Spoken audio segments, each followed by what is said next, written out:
Hello there, ladies and gentlemen, Moletrap here, and I am coming at you here with Game 3 of Flash versus Fantasy. Yes, indeed, this is Game 3. This is going to be basically all or nothing here for Fantasy. Actually, for the next possibly 3 games, all or nothing for Fantasy. And look at that, Flash pumping up his arm, stretching his shoulder so he can get to punching Fantasy in the face if necessary. This is Game 3, and it is a best of 5. Flash is up 2-0, so it is all on the line now. Fantasy has to win this game, or he is eliminated from the semifinals, and will basically just be put down to the... I forget if it's MSL or OSL that does a third place match. I don't recall. I should know that. Anyway, so I just missed the color. So I think Fantasy is the yellow Terran in the bottom right, and I believe Flash is the brown Terran in the top right. Yes, I'm correct. Excuse me. So we've seen some pretty fantastic matches, no pun intended. So far, we've seen 2 games that were really hardcore, really solid games played by both players, very intense. Lots of back and forth, and Flash just pulling it out, you know, just barely by the end of that one game. Anyway, so by the way, I put this in a little bit more context. This is the semifinals, of course, and the winner of this will go on to face the winner of the other semifinals, which is Jaedong versus Light. And wow, I mean, Jaedong versus Light. Wow, that means that. I'm saying wow not because Jaedong versus Light. I don't know why I just phrased it that way. But that means Jaedong will be playing the winner of this match. And that means that's the wow. Because that means either Flash Jaedong, which seems very likely at this point, which would be awesome. Or Fantasy Jaedong would actually be pretty awesome as well. Because that would be a rematch of a finals as well. That also went to 5 games. Fantasy took Jaedong to a 5th game. Jaedong barely pulled out the win. Fantasy actually won the first 2 games, if I recall correctly, and then Jaedong came back. One of the few situations where Jaedong actually went to a 5th game. Anyway, both players putting down racks here, and refineries, pretty normal stuff here. So yeah, so the winner of this match goes to the finals, but is by no means in a safe position at all. They will have to face the monster Jaedong in the finals for the win, for the big bucks. Although, you know, if you win this, you get into the finals, you're at least assured silver, which is a decent chunk of change. So a lot of money on the line here. It's, you know, this would be the difference between 0 and, you know, like $20,000 or $10,000 or whatever it is for the second place prize. So that is a lot of money difference, a lot of money on the line here, and a lot of pride. You know, silver medal says something about you. A lot, you know, people don't remember the semifinalists that much, but you at least remember the silver medalists a decent amount. Anyway, so we got Flash is going to put down a bunker outside of his main base. Very interesting play. I'm not sure what's going on with that. He put down a barracks first. I'm sure he's planning on going to a command. Oh, duh, never mind. That's a command center up on the ridge. That would be why he's planning on. It's going to bunker up, and so that way he can get a quick expansion up. Fantasy has gone for an expansion as well. He's just started building it in his natural, but he's built a factory first, so he's going to be able to get out vultures and such first. So Flash needs to basically be careful of vultures running and owning his face while he's getting that expansion going up, because that's saving up for that expansion has delayed that much time that he won't have a factory going up. And so he's got a factory going up now, probably at some point, someplace. And I like that, putting the the Marine and the SCV on the ramp. Very clever move there, making it so the Vulture can't just run by the bunker and get into his base regardless. He's actually moved the SCV now that he's landed that barracks there. The barracks is a pretty good deterrent. It'll be very difficult for Fantasy to run by that with the barracks there and the bunker. And let's see, is he going to try it? No, it looks like he's not going to try it. So Flash's factory is going to get up as well. He's going to be able to get something out regardless. We'll see if he goes for tanks first or if he tries to get a Vulture out first. I'm thinking tanks, but what do I know? Actually, I'm thinking Starport is going to go up immediately upon completion of that factory, and dual starports going up for Flash again. Similar tactic that he used last game, where he put them in different places so that if one got scouted, the other would not. But Fantasy, oh man, Fantasy is expecting it. He's getting the Armory Academy combo, which means that these raids are going to get completely shut down. The starports aren't even up yet, and he's already got the Academy and the Armory down. So he's going to have Comsat and Goliaths out with plenty of time to deal with this. Flash is going to try and chase that barracks out of his base. Where is that barracks going to go? What is it going to see is the key issue here.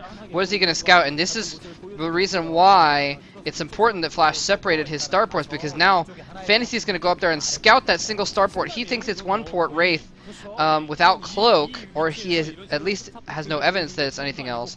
But not that it really matters at this point, actually, because he's already prepared for the race. But anyway, yeah, so Flash is going to chase that out of there, but he still is only expecting one port Wraiths. Well, I don't know. Actually, you know, Fantasy, he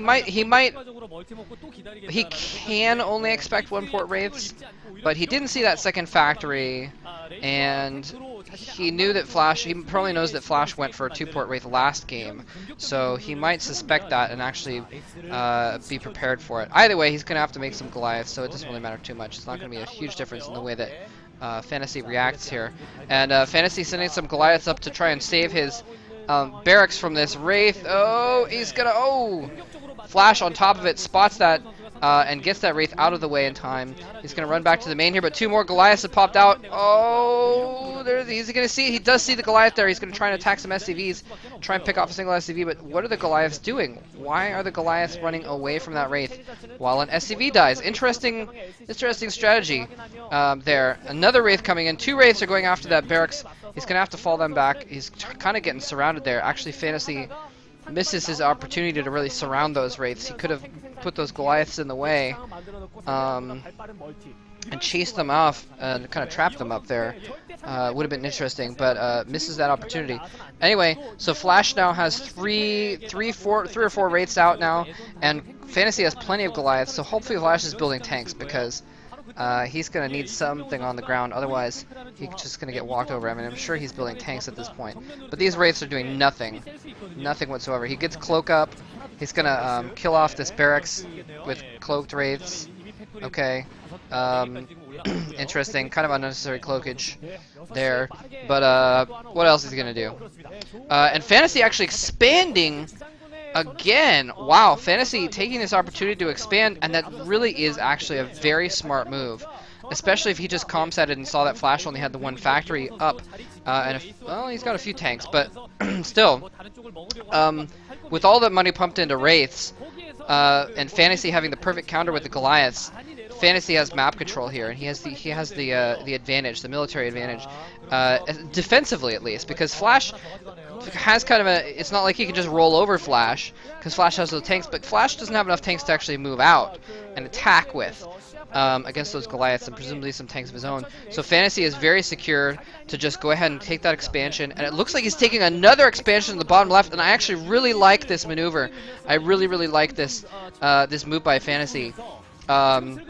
Taking the opportunity of the fact that he's got this advantage and can't attack, but also can really defend. There's nothing Flash could do at this point, so he can just expand a couple times and really try and take an economic lead in the mid game, and it's actually just pretty brilliant, because Flash can't really do a lot about it. He's going to try and push out here, move his tank line out, and spread it out a little bit to try and take control of that 3rd base at the 12 o'clock location. And he, you know what, he might also just be thinking long term, like last game, where he just really immediately right off the bat just pumped out tanks and took a huge swath of land and just cut the map in half right to begin with. He said, you know, instead of spending 20 or 30 minutes fighting and then cutting the map in half eventually, I'm just going to cut it in half right now, although he took the lion's share for himself. Anyway, so, but either way, he is pushing out and trying to establish more territory under his reign. He's actually still putting out Wraiths, and I believe he's repaired the other Wraiths. So that's interesting. 4 factories down for Fantasy, and 3 machine shops going to be pretty soon. So he's going to start pumping up the tanks, trying to catch up with those tanks. I believe Flash does have a couple extra tanks at this point, because Fantasy has more Goliaths on the ground. But wow, look at that tank line. Nice tank line there.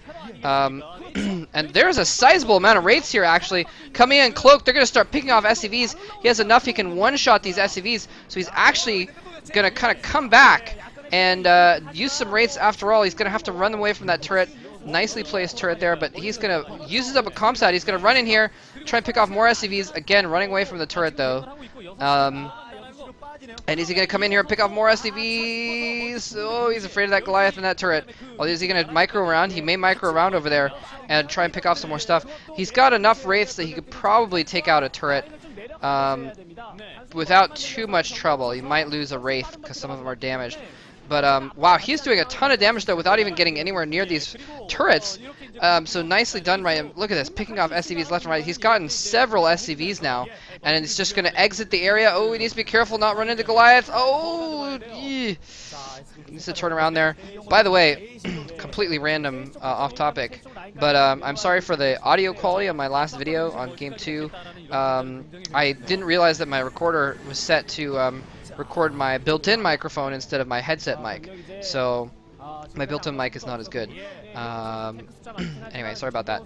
I guess while I'm on the topic, that's actually what I'm having troubles with Fraps, is it's not recording, it's not mixing things together properly with the system audio and the microphone audio with my mic, and I think it's a mixing issue because if I record without system audio, it works. Anyway, I probably shouldn't have mentioned anything because now everyone's gonna feel obligated to try and troubleshoot it, and I've tried pretty much everything. So, and I don't have, for those of you that, to preempt those of you that are gonna try and tell me about this, I don't have what is called stereo mix, or what you hear on my thing, so I might try and get another sound card or something like that to see if I can get that. I'm not sure. Actually, if you do know how to like install that, let me know. But I think it's just a matter of having a sound card that supports it, which I just have built-in sound. Anyway, Flash has actually taken the 3 o'clock base. Oh yeah, but so that's why I haven't started StarCraft 2 videos yet. I'm actually, by the way, someone suggested it, that they wanted it, and a few people did, because I mentioned before that I was thinking about putting my StarCraft 2 stuff on another account. And some people liked that and some people didn't. Wow, look at that SCV. Oh, almost blew up that tank with that SCV. Nicely done. He's got to re-siege up real quick, though. Fantasy almost taking advantage of that opportunity.